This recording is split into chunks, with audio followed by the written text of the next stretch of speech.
I'm Richard Haass. Good morning and bonjour. I want to welcome all of you to the Council on Foreign Relations and to today's on-the-record meeting with Prime Minister Justin Trudeau of Canada, also known as 23. Canadians will get that. Prime Minister Trudeau is closing in on 8 years as Prime Minister.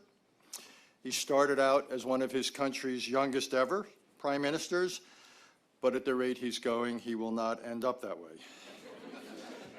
Let me just say one or two things about U.S.-Canadian ties.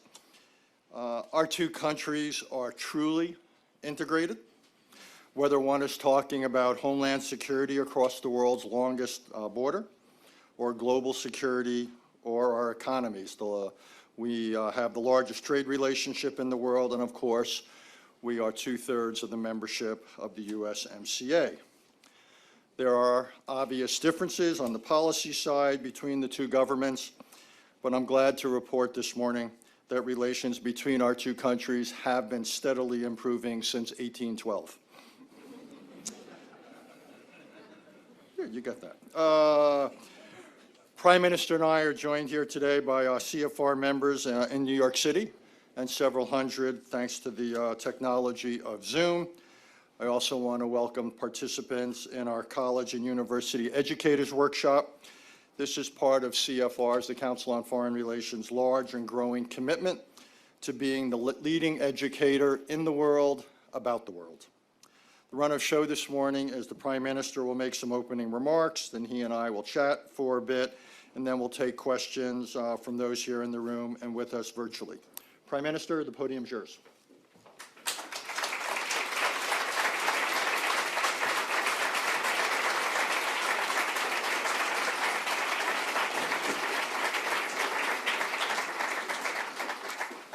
Bonjour. Thank you, Richard, for having me here at the Council for Foreign Relations. Merci à tous d'être ici. It's great to be back in New York.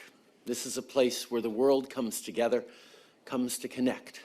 And the Council is a great institution for that very reason. Last month, Canada welcomed President Biden to our Parliament. The President is a great guy.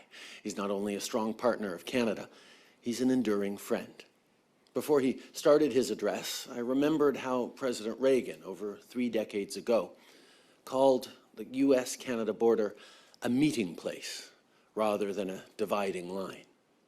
And I pointed out that today our border is no longer just a place where we meet each other. It's a place where we will meet the moment. And this is a moment of uncertainty like we haven't seen in our lifetimes. We're 3 years into a global pandemic. The rising cost of living is putting real stress on families. Despite job growth and wage growth, there's a lot of economic anxiety. Climate change is having a real and terrifying impact on people's lives. War has returned to Europe, and authoritarianism is on the rise. Antagonistic states around the world are using our economic interdependence for their own geopolitical advantage. And all around us, we see more and more polarization. Every day, it seems like new threats arise that threaten to weaken democracy. So let's talk about meeting this moment. What Canada can be for the US and what we can be together for the world. But before I do that, let me talk about where we've been and how we got to this particular moment. Let's all think back to that time of Reagan and the optimism we all had about the inevitable triumph of our way of life. With the fall of the Berlin Wall, we were sure that market-based democracy was triumphant and it was going to take hold all around the world. Political elites devoted themselves to trade liberalization and deregulation, to lowering taxes for corporations, because the economy would grow faster and everyone would get richer. Well, the former certainly happened. The latter, not so much. Jobs that went offshore weren't being replaced, and the wages that supported entire communities stagnated. When 2008 happened, banks got bailouts and families got foreclosures. People at home were getting left behind. The middle class was getting hollowed out. And at the same time, we had that promise of globalization, that the rising tide would encircle the globe and lift all boats. Well, let's be honest with ourselves that we weren't being straight with ourselves about that either. We talked up the superiority of our system, but turned a blind eye to the authoritarianism, worker exploitation, and environmental degradation on the other side of the world, and that our prosperity relied on. And that prosperity, well, those in charge weren't making sure that it was being shared across the board at home either. We were not living up to the promise of progress. Quand le mur de Berlin est tombé, tout le monde pensait que c'était la victoire de notre système et la défaite de l'autoritarisme. Mais ce n'est pas ce qui est arrivé. Ce n'est pas parce que nos valeurs n'étaient pas les bonnes, c'est parce qu'on n'a pas été tout à fait à la hauteur de ces valeurs partout dans le monde. Si on veut que notre système et nos valeurs gagnent, il faut que tout le monde dans notre société et de l'autre côté de la planète en bénéficie, particulièrement en ce moment où on fait face à une nouvelle génération de défis, la pandémie, l'inflation, les changements climatiques, l'anxiété économique et les régimes autoritaires qui veulent nous ramener à un monde où règne la loi du plus fort. See, if we don't step up, other forces will step in.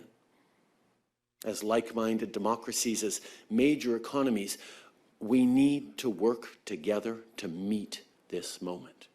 We need to stand up for what we believe in and be honest with ourselves about where we're not doing enough. We need to engage with the world and put in place policies that reinforce our values everywhere. If we believe in freedom, equality, a healthy environment, rule of law, then we have to believe it for everyone.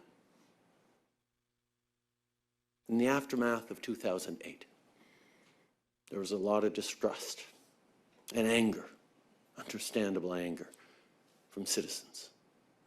GDP grew, but wages stalled.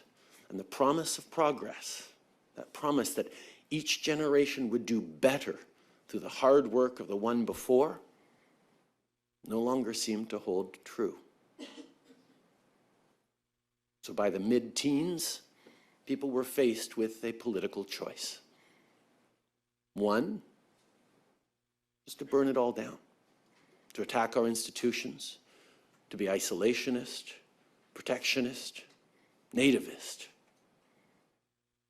The other was to roll up our sleeves and get to work fixing it. In Canada, that's the path we chose in 2015. While other places were tearing up trade deals, we actually signed more. Canada is the only G7 country with a free trade deal with every other G7 country. We signed on to the CPTPP. Canada has privileged access to almost 2/3 of the global economy. And the reason we were able to do it, even at a time where people were anxious and turning inwards, is because we made sure those deals were fair. See, trade creates growth. We all know that. But you need deliberate and specific policies to ensure that that growth is fair and the benefits are shared by everyone. When we renegotiated NAFTA, we improved it by including stronger standards for workers and more protections for our environment. And in so doing, we secured one of the biggest free trade zones in the world, and with it, millions of jobs right across North America. In order to get our trade deal done with Europe, we included gender and labor provisions and environmental protections. Going forward, we need to do even more of that strategic thinking. La pandémie et la guerre en Ukraine, entre autres, ont révélé nos vulnérabilités stratégiques. quand la Russie instrumentalise l'énergie et quand la Chine restreint l'accès au marché, les populations deviennent vulnérables de manière très concrète. C'est pour ça qu'on doit établir des chaînes d'approvisionnement résilientes, des relations commerciales stables et des valeurs communes. So how do we do that? We can't just push back or punish or single out bad actors. We can't just say, for example, that we want our companies to restrict the amount of critical minerals they buy from China specifically. Instead, we should simply commit to sourcing our critical minerals from places that ban forced labor, that have safety standards, that pay their workers a living wage, that have high environmental protections, that work in partnership with Indigenous peoples. That creates incentives that makes the right thing to do also the smart thing to do for economies around the world.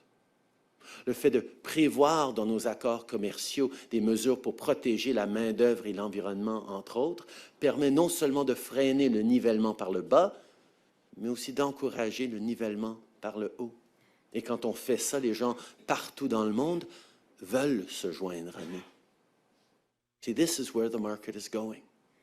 Countries in Europe that relied on Russian fossil fuels have accelerated their investments in clean energy.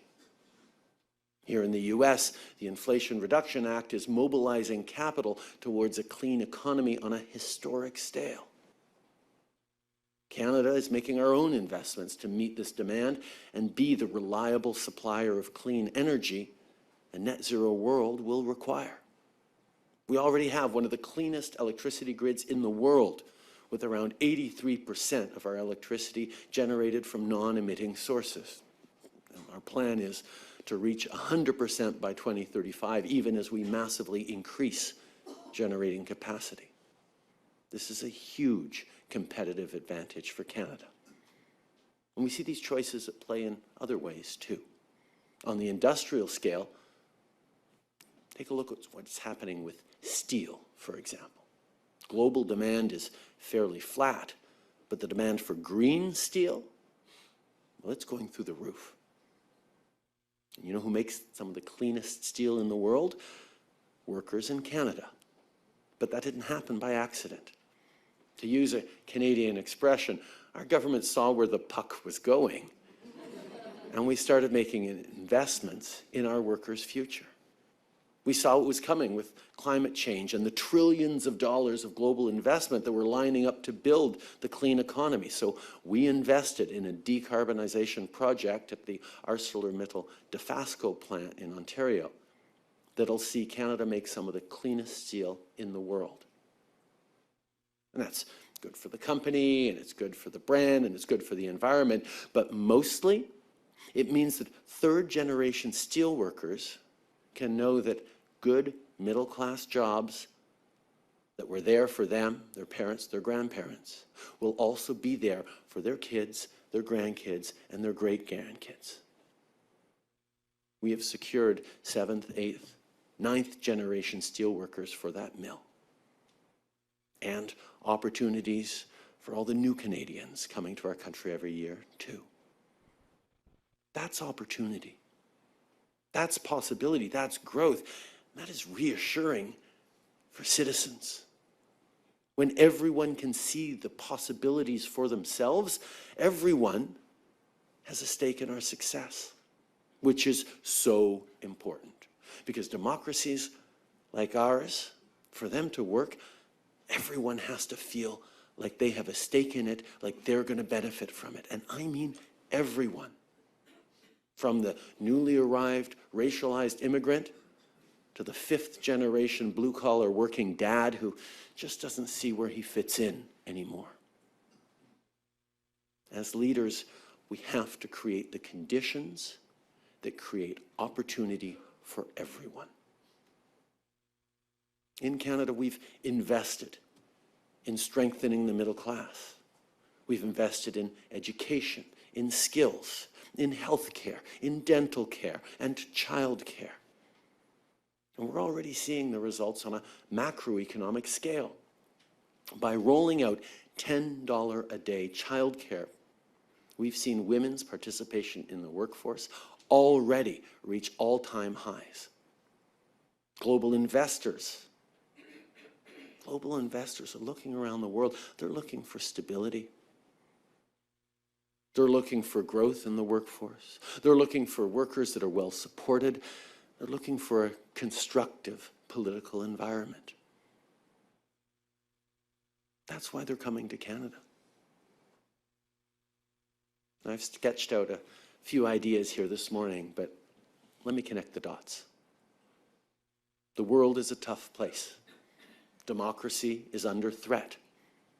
The old way of doing things isn't going to work anymore. Things are changing fast. People are polarized. We are at an inflection point. And people are anxious about the changes that lie ahead. We've got authoritarian states claiming that the reason democracy isn't winning is because there's a flaw in the theory of democracy. Well, we know that's not true. But of all the things that erode democracy, the failings of the promise of progress has got to be the most pernicious.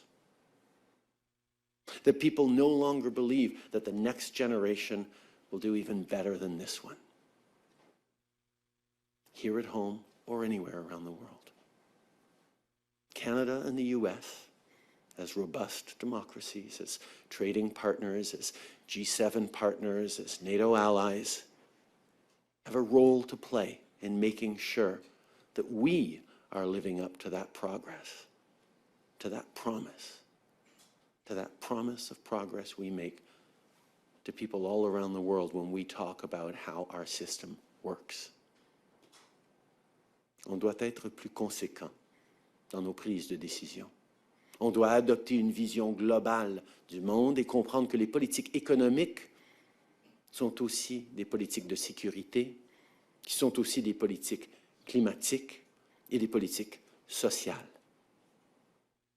Les États autoritaires dans le monde veulent détruire ce qu'on a mis des décennies à bâtir, mais en travaillant pendant plus de 7 ans et en mettant en place des politiques judicieuses et stratégiques comme l'équité du commerce, le prix sur la pollution, la garde d'enfants ou les soins dentaires, on renforce nos communautés, nos économies et notre démocratie. Canada has worked to demonstrate that when we strengthen the middle class, we strengthen social cohesion, we reinforce faith in our democratic institutions at home, and engage with the world in consequential and positively impactful ways. And major global investors are looking around the world to where they can be part of that. Canada will always be a reliable partner, because the key is simple. Make sure you're putting people first. As your president says, grow the economy from the bottom up and the middle out. Put people's dignity, their rights, their environment, and their future at the center of what we do as policymakers, as business people, as commentators, as champions of democracy and rules-based trade. That's how we deliver on the promise of progress for everyone. Merci beaucoup tout le monde. Thank you.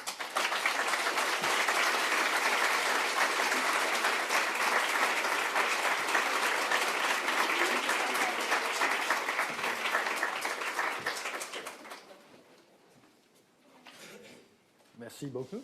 Merci. I know. You're working on your high school French, but I'm speaking to Canadians at home too, and we do both. We're about to make Spanglish the official language of the Council on Foreign Relations, so that's where. First of all, thank you. The idea that democracies need to deliver in order for people to maintain their faith in democracy is a powerful message, and thank you for making it. I wanted to start with a different part of your speech, if I may. This will probably drive your staff crazy, I apologize. But you said the world's a tough place, and we're the Council on Foreign Relations, so I wanted to pick up on that. And it is a tough place, and you mentioned a lot of the things in the beginning to your speech. You've got, in many ways, a deteriorating security environment. We see the aggression in Europe, something 30 years ago when Europe was proclaimed to be whole and free, we were not expecting. You mentioned Ronald Reagan. We see the growth of Chinese power, much greater assertiveness abroad. We see the challenges in the Middle East. You mentioned global challenges.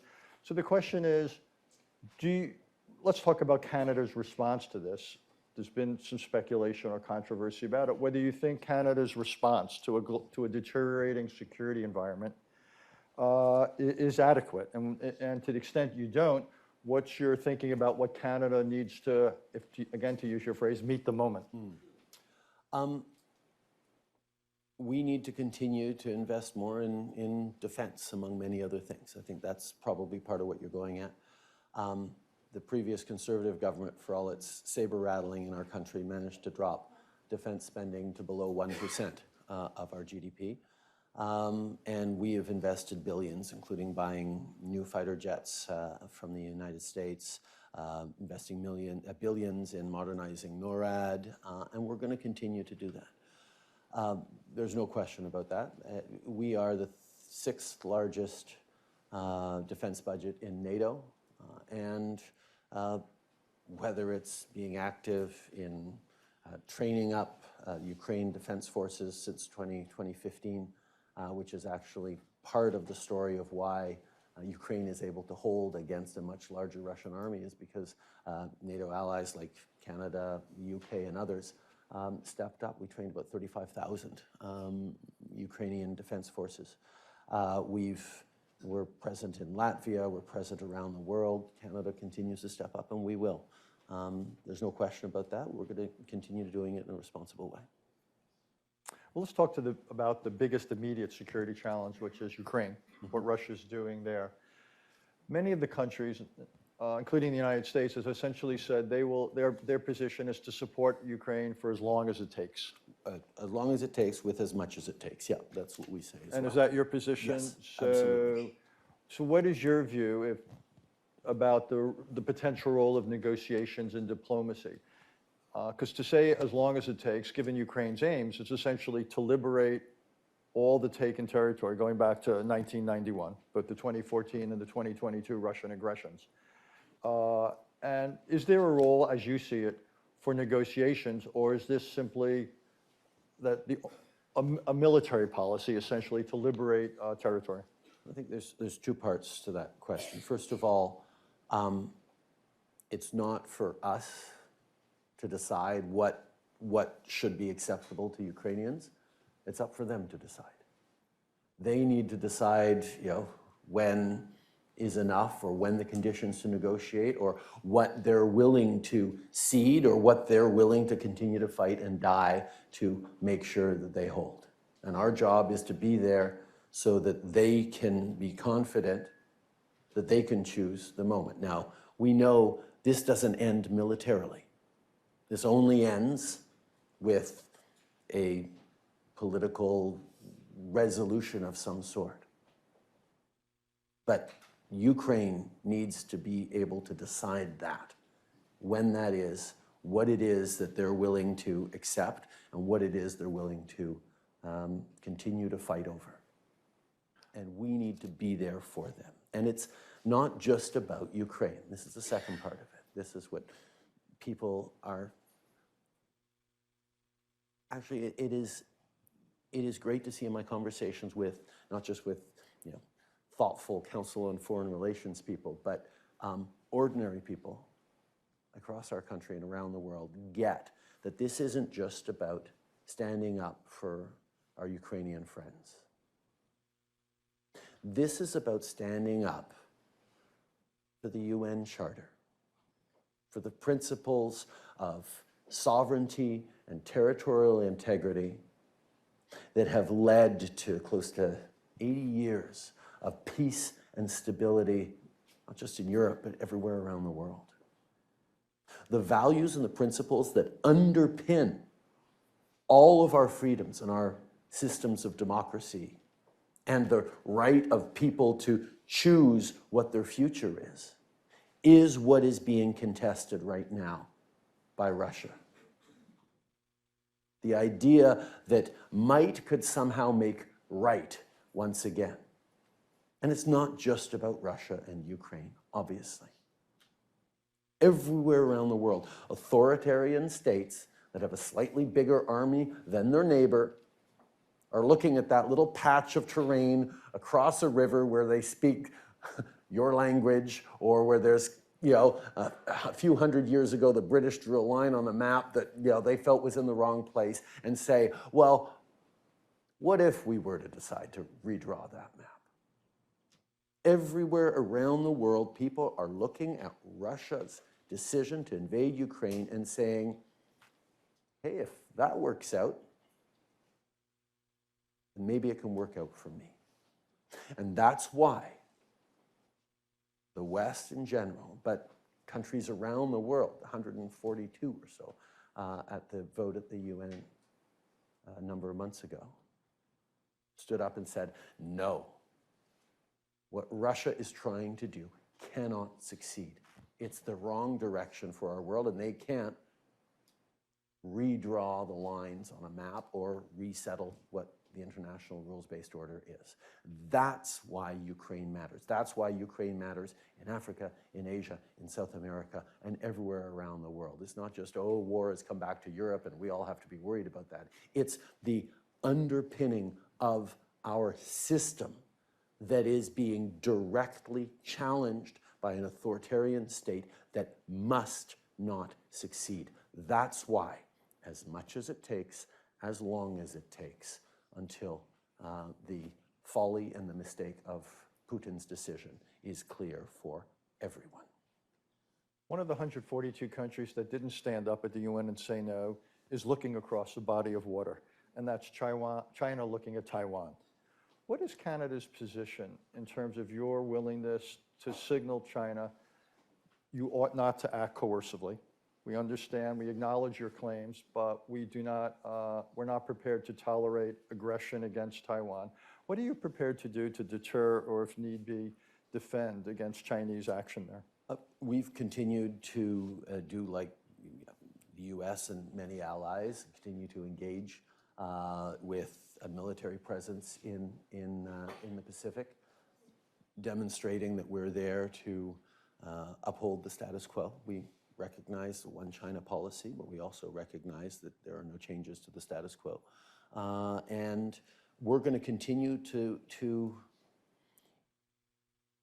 engage with China in a way that is aligned with our values and the principles that underpin our democracies. And that means obviously recognizing that China has chosen to be an increasingly disruptive global power, that there are things that we're going to need to work with China on. A great example was COP15 in Montreal, the nature COP that we co-hosted with China just in December, where we managed to put forward some really ambitious commitments to protect 30% of our land and 30% of our water around the world to protect biodiversity. So there's ways we're going to be able to work and need to work with China, particularly around the environment. But we're going to have to continue to challenge and compete with China on an economic level, and we are going to be contesting China on the issues of human rights, whether it's in Xinjiang or Hong Kong or elsewhere, and abuses and challenges around the world. We're going to continue to step up. So ignoring China is not an option for anyone, but being strategic and thoughtful and firm and clear on how we engage with it is the path forward for all of us. And that extends to make so China understands that Canada would be prepared to oppose any aggression against Taiwan? We will continue to stand for the principles of the rules-based order and international law. Let me talk about trade for a second. You mentioned the USMCA. What is your sense of how well this is going? And do you envision 3.0, if NAFTA was 1.0 and this is 2.0? In the back of your mind, or maybe in the front of your mind, though, do you have a sense of 3.0, where we need to take this going forward? I think the natural extension of trade is understanding that trade is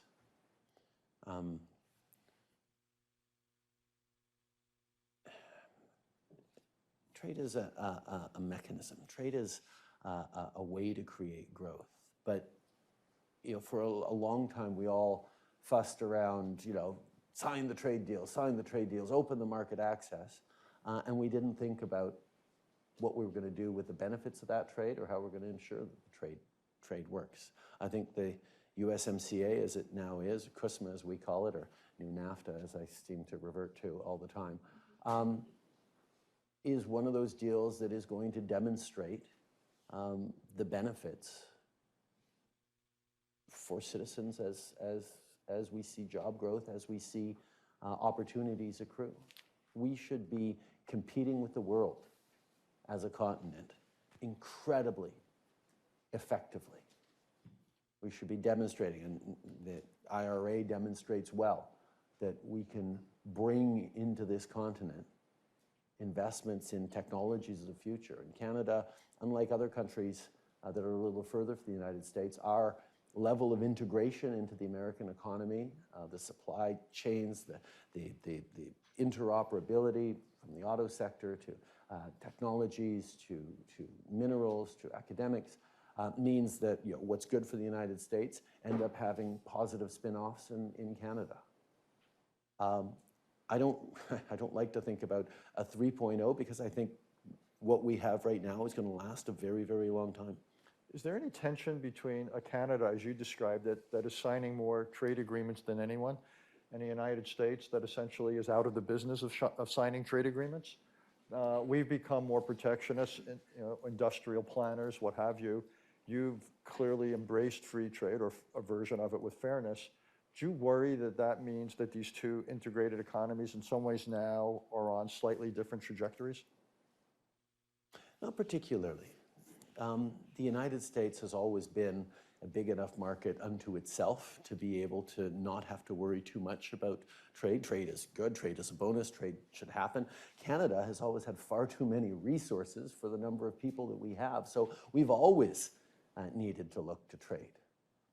So that has been a part of our makeup and part of our respective identities for a very, very long time. And we've ended up working it out in very complementary ways, where Canada can be more open to the world, and the US perfectly happy chugging along doing its own thing for the most part. And we, you can't be Canadian without being aware of the US because the scale is so much bigger, right? I mean, that's just, so as soon as you're aware of one other country, easy to be aware of all other countries.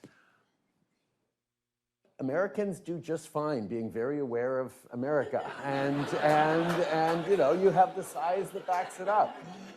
So there's always going to be that slight misalignment, but we make it work for us, and you should go into politics. That's good. That's good. I want to end my part of this with circle back to where you began, talking about democracies under pressure. I just have two questions. One is about Canada. You emphasized the importance, essentially, of the Canadian economy delivering. So people got up and they saw that their lives, and most likely their children's lives, would improve. What, though, if anything, needs to be done politically in Canada? Just say that were to happen. Does that ensure that Canadian democracy endures in a thriving way, or are there any structural problems in Canada? We were talking before about education, for example, and what is or is not being taught in schools. Essentially, will economic performance alone get Canadian democracy where it needs to be later this century, or does Canada also have to, in some ways, tend to its democracy in a more narrow political, educational sense? Like all democracies, Canada didn't happen by accident. And it won't continue without effort. You have to tend to your democracies. People have to understand their responsibilities as citizens to be part of it. And yes, education and civic education is really important. But fundamentally, it's about confidence in community, confidence in institutions. We went through that with the pandemic.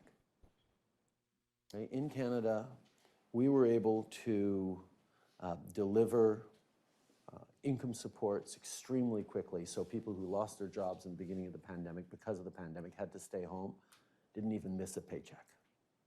And we gave really big supports to small businesses as well. And that was important because our bounce back was 6 months faster than the United States in terms of return to full employment. But it was also really important because when people have confidence that their institutions are working, that we're able to say, yes, stay home and we'll cover your paychecks so you can stay home and be safe, that level of confidence spreads to other areas as well. People were confident in our public health authorities saying, wear masks, stay home, be careful. And when it came time to get vaccinated, we got double vaccinated to close to 90%, which is why we had proportionately far, far fewer deaths than most of our other comparable countries. And it's because the confidence in our institutions held. And outside of pandemic times, that's what has to happen as well. People have to know that the social contract is there. That if they continue to pay their taxes and, and support and vote and behave in constructive ways that contribute to their community will in turn ensure a better future for themselves, a path to retirement, opportunities for their kids, clean air, fresh air, protected environment, opportunities to work hard and contribute, all these things that are the deal that go with democracies, with strong, stable societies. So it's not just about education. It's about a sense of community, sense of being there for each other, being part of something larger. And the anger and the polarization that is popping up in populism around the world, including in Canada, of saying just everything's broken, for example. We just need to take down our institutions and start again and make sure we're including people who weren't. Well, nobody's going to want to tear something down unless they feel that it really isn't working. And demonstrating, that's why I was talking about the promise of progress. Demonstrating that there is, despite all the uncertainty of war and pandemics and climate change, there is a good path forward. There is opportunity for everyone, good middle-class jobs, even in an AI offshore world. These are the things that we have to build democracy on. This is why it's under threat. I mean, there's a town in southern Ontario, part of our auto sector, called St. Thomas, that lost the Ford plant in 2010. That was on a string of Rust Belt losses that you guys know all too well in the United States as manufacturers left, and jobs that contributed to a strong middle-class lifestyle, companies that sponsored the local Little League games or hockey tournaments, jobs that were the backbone of all the restaurants and farms and suppliers around that created strong communities, started disappearing. And there's a real understanding by people who used to be able to take pride in working hard, long hours, in gritty, blue-collar jobs that could feed their family and build their community. Suddenly that doesn't happen anymore. Well, in St. Thomas, Ontario, Volkswagen has just decided that they are building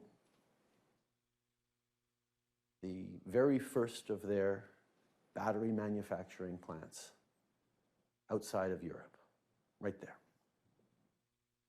And I had a long conversation with the folks at Volkswagen when they were making that decision. And yes, we had to put up enough money to match the IRA. But I'll be honest, there are places in the United States that were putting up way, way more money than we put on the table to try and get that gigafactory, 1 million batteries a year, to come to their communities. And ultimately, Volkswagen said, okay, we're showing up with a plant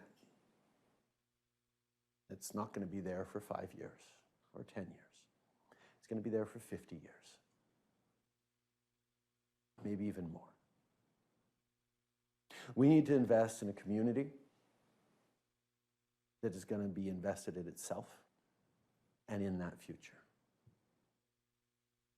And that's where, for all the money we were able, or others were able to put on the table, the decision came down to, okay, this is a place where the electricity grid is already clean.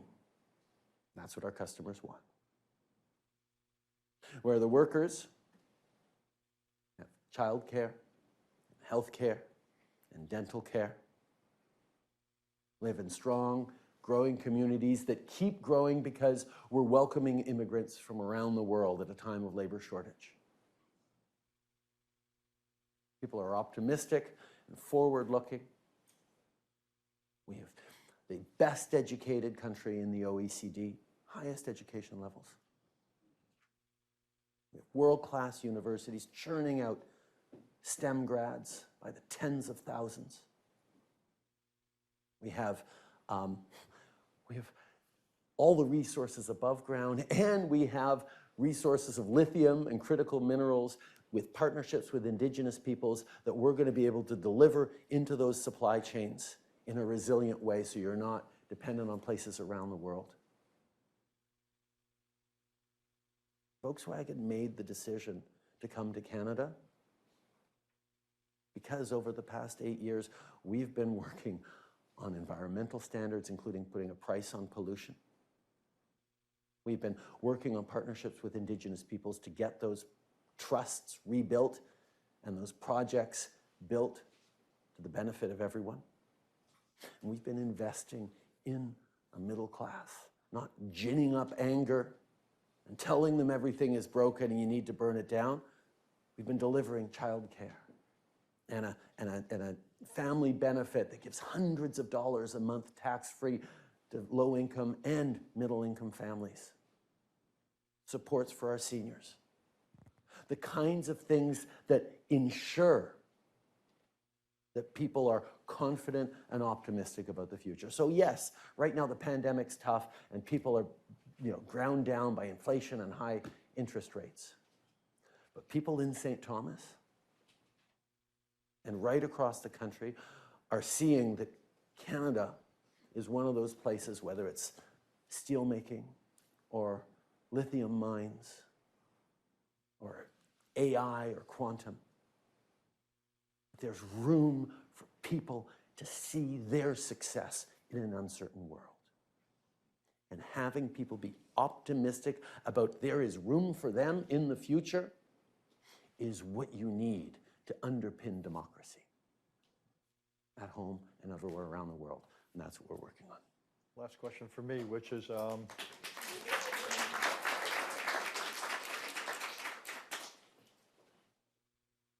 like to get your views on another democracy, the one to your south, which is given how important the United States is to Canada, given what you just said, are you worried in any way about the future of this country for what it might mean for yours? Obviously, the level of interconnectedness and interdependence, but also worried for you guys as a friend.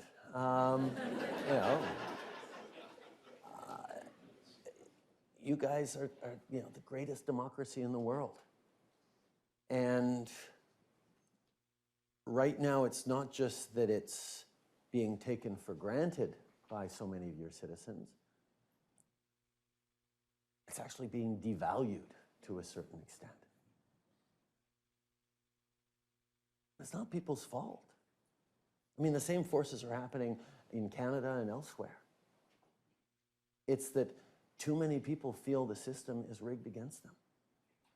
And in politics, and the political choice that is running rampant around all of our democracies, and in Canada we have the same thing. Political parties who know people are anxious and angry and say, wow, I can just reflect that back at them and they'll feel heard and they'll support me. Because amplifying anger is a very effective short-term mobilization policy, strategy for politics, or tactic even for politics. The tougher challenge is to figure out how to roll up your sleeves and solve it. They say, well, how do we address that? And that's the choice that your current president, President Biden, is trying to focus on. And it's a really, really tough thing to propose the earnest hard work of fixing something in incremental, complicated, difficult steps, as opposed to, hey, let's just snap our fingers and light a fire, burn things down. But the level of confidence I have in people's ability to do it is not, pie-eyed optimism. It's an understanding of what Canadians and Americans have accomplished over the past decades and centuries through incredibly difficult circumstances.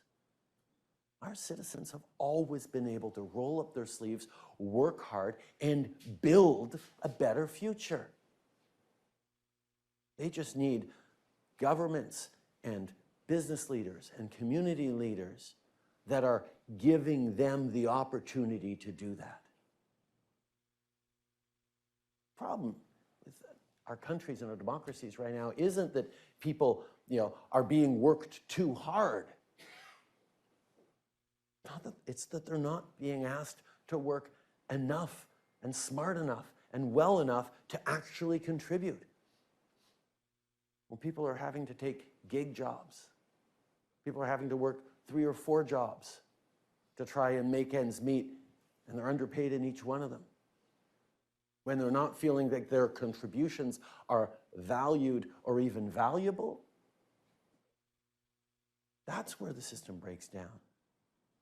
We need to be drawing on everyone's capacity to roll up their sleeves and solve this problem head on and be part of the solution. That's how we fix this. That's what we're trying to do in terms of including everyone in the path forward. Let's get a question from here in New York. We don't have too much time. Just let us know who you are. Remember, it's on the record. Yes, ma'am.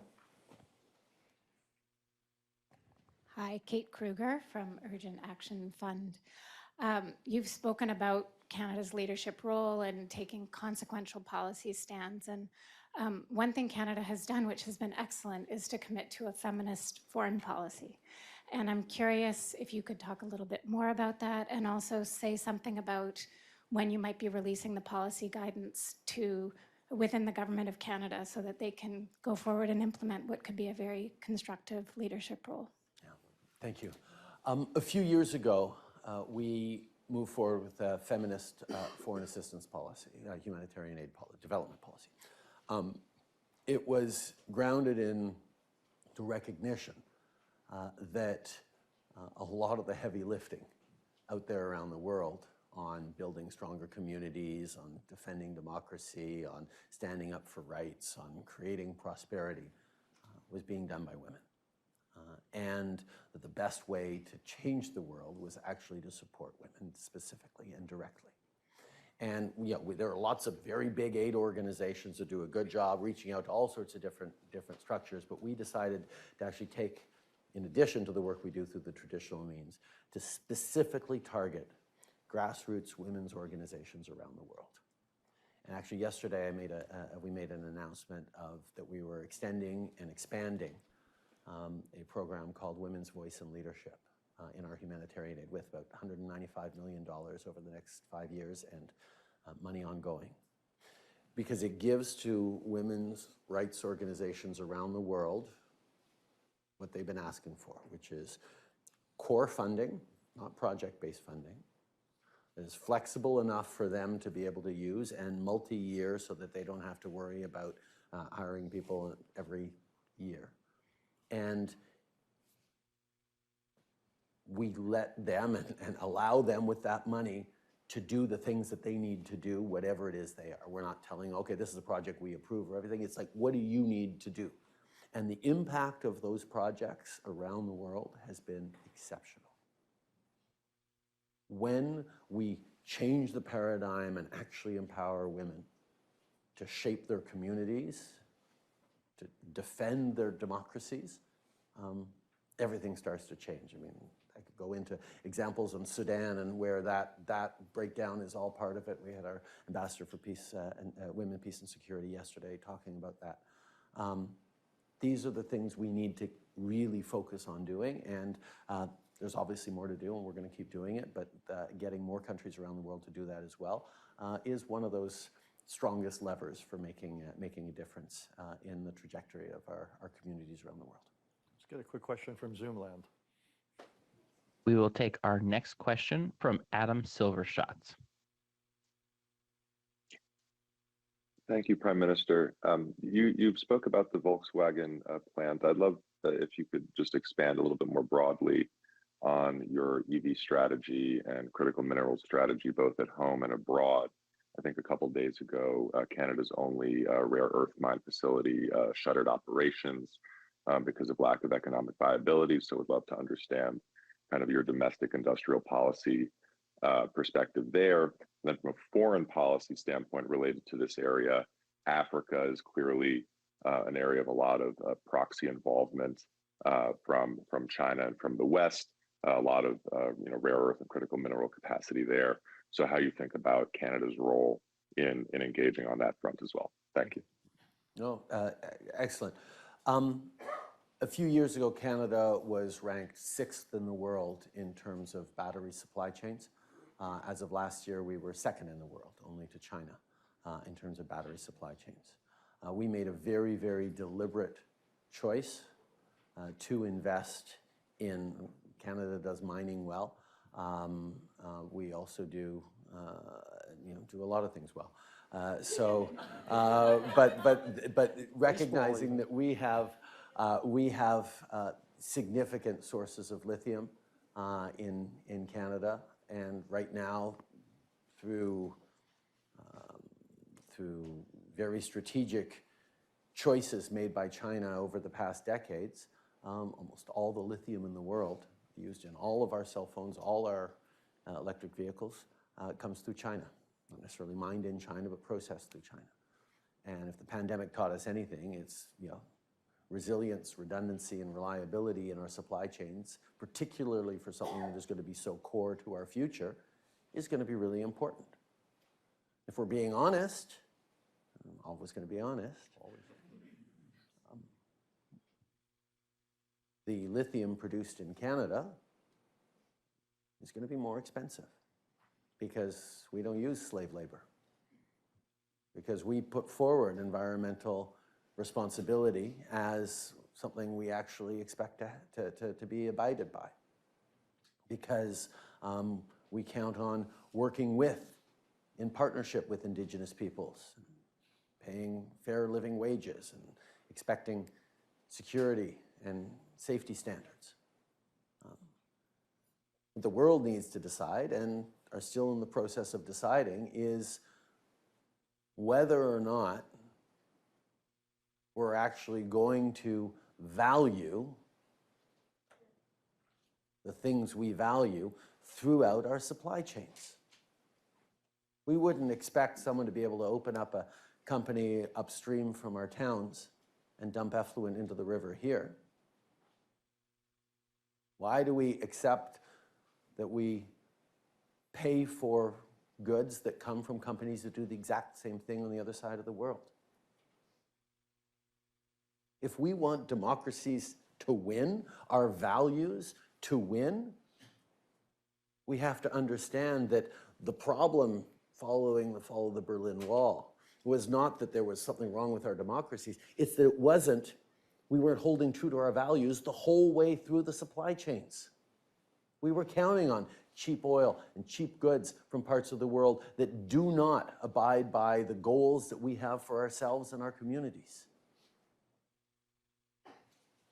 And that's the process that's turning around. That's where Volkswagen chose to come. That's where Michelin is continuing to invest in Nova Scotia. That's where Rio Tinto is making huge bets on hydrogen processing in our iron ore facilities. This is why companies like Stellantis and Ford and GM are coming back to Canada in a big way, because they see that reliability and that quality through the supply chains is a key part of where we're moving forward. And there are going to be bumps along the way, as you pointed out with vital metals, but we're on the right track, and this is the track the world is increasingly demanding.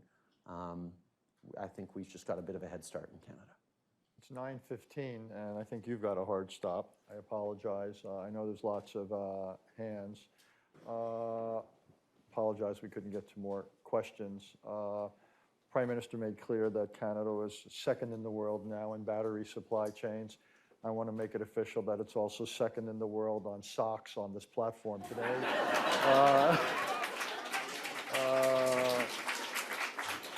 And not the first time the Prime Minister's been here at the Council. It's always a real treat and an honor to have him, and we look forward to it again in the future. Thank you, sir.